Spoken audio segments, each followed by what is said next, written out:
Mým snem vždy bylo stát se vojákem, chránit bezbranné a svou rodinu, bránit je před temným soumrakem, dohlížet na ně každou vteřinu. Už se mi splnil můj dávný sen, stal jsem se vojákem, co chrání svou zem.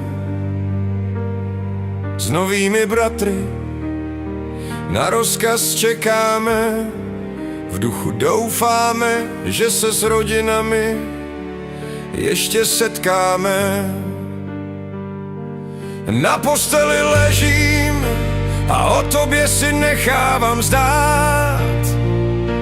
Když se z boje vrátím, budeš mě snad ještě znát. Jen vzpomínka na tebe mi dodává sil, abych své úsilí vydržet nezastavil.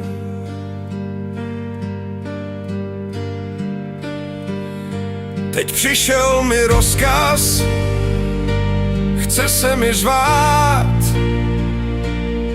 Já ale za svou zemi, za tebe budu se rvát. Prosím tě, pochop, já musím tam jít, bránit své bratry a nevinný lid. Vím, že tě to trápí a nemůžeš spát. No věř mi, do smrti tě budu mít rád. Je to těžké, když voják do boje jde a neví, zda cestu domů z bitvy najde. Klidně si poplač, snad se ti pak uleví.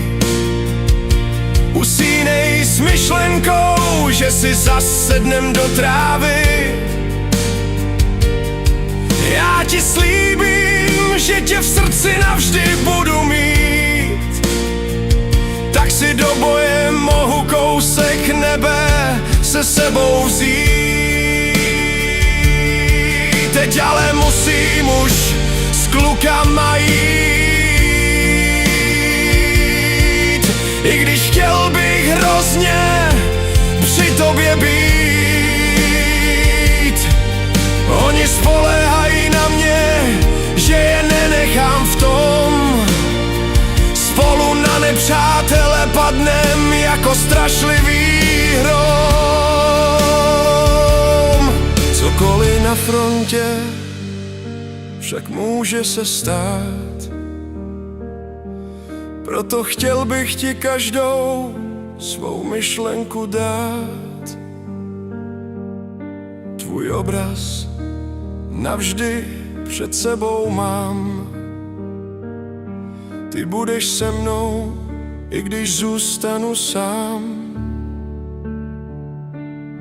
Kdybych se náhodou už nevrátil